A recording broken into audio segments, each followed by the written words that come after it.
Hello बच्चों, let's read the question. Question say that if the side of the triangle are proportional to 2 root 6 and root 3 minus 1, find the measure of its greatest angle. Discuss करते हैं। तो यहाँ पे इस question को करने के लिए की कॉन्सेप्ट क्या हो जाएगा? की कॉन्सेप्ट,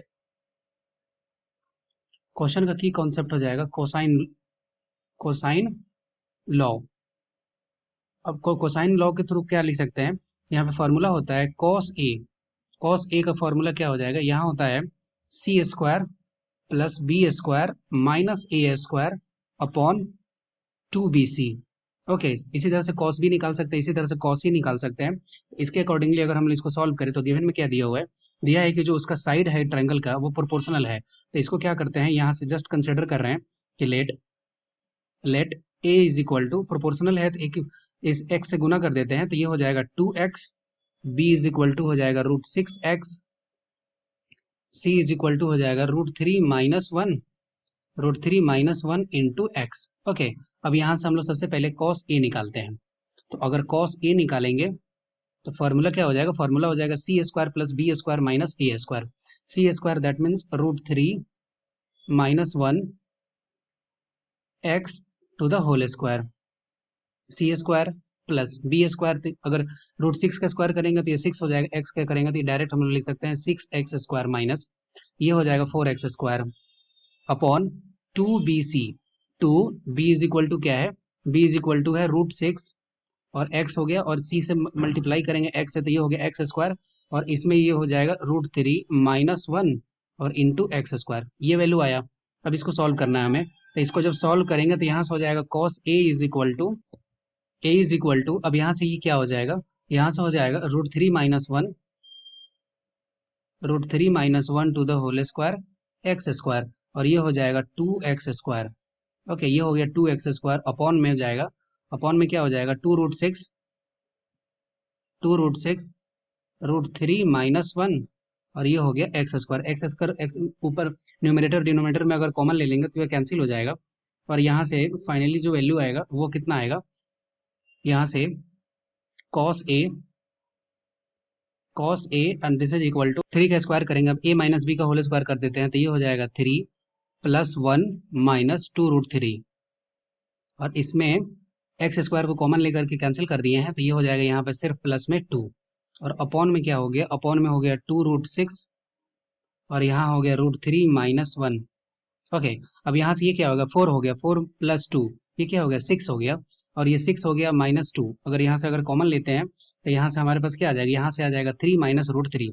तो अगर इसको हम लोग यहाँ पे अगर लिखना चाहें तो ये हो जाएगा cos a and this is equal to, यहाँ पे देखिए 4 है, हो जाएगा 3 + 1 4, अब 4 + 2 क्या हो गया? ये हो गया 6। अब 6 हो गया, यहाँ से 2 कॉमन ले लेंगे तो यहाँ पे 2 बाहर आ गया, तो ये हो जाएगा 3 - √3, और अपॉन में क्या है? अपॉन में है 2√6 और ये है √3 - 1।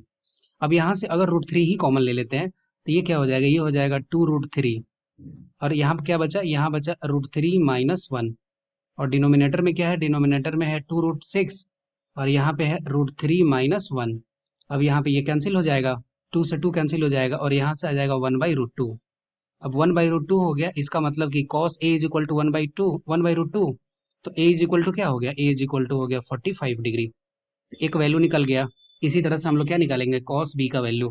तो cos b का वैल्यू भी इसी तरह से अगर निकालेंगे तो यहाँ पे फॉर्मूला हो जाएगा cos b is equal to C square plus A square minus B square upon 2ca। Value put करेंगे अगर, तो वैल्यू पुट करते हैं तो C square that means √3 - 1 into X, और इसका हो गया एक्स स्क्वायर। ओके, ये स्क्वायर हो गया, प्लस ए का value, A is equal to क्या एज्यूम किया है? ये है 2x, तो ये हो जाएगा क्या? 2x स्क्वायर और माइनस में हो जाएगा बी स्क्वायर, और b इज इक्वल टू क्या है? b इज इक्वल टू है √6, अगर इसका स्क्वायर करेंगे तो ये तो हो जाएगा 6x स्क्वायर।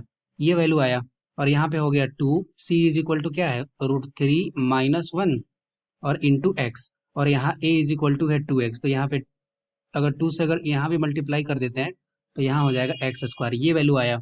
अब यहाँ से cos b का वैल्यू के लिए हमें सॉल्व करना है, तो ये हो जाएगा। फिर अगर इसको अगर एक्सपेंड करते हैं तो यहाँ से ये क्या हो जाएगा? ये हो जाएगा √3 - 1 to the whole square x square, ये हो गया प्लस, तो ये डायरेक्टली हम लोग लिख सकते हैं 4x स्क्वायर माइनस 6 स्क्वायर, ये क्या हो गया? ये हो गया 2x स्क्वायर माइनस में, और अपॉन में क्या होगा 4x² √3 - 1। जब इसको सॉल्व करेंगे तो यहाँ से आ जाएगा cos b is equal to x² को कॉमन लेकर लेते हैं और इसको एक्सपेंड करते हैं तो ये हो जाएगा 3 + 1 - 2 √3 -2 अपॉन 4x² √3 - 1। और ये x² सॉरी ये तो x² कैंसिल हो चुका है, न्यूमरेटर और डिनोमिनेटर का x² कैंसिल कर दिए।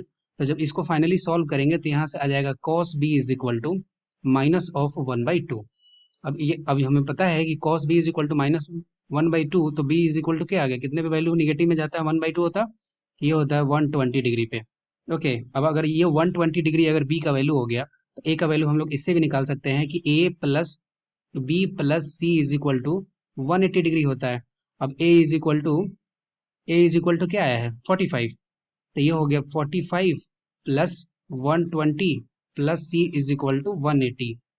तो यहाँ से c इज इक्वल टू क्या आ गया, c इज इक्वल टू आ गया 15 डिग्री।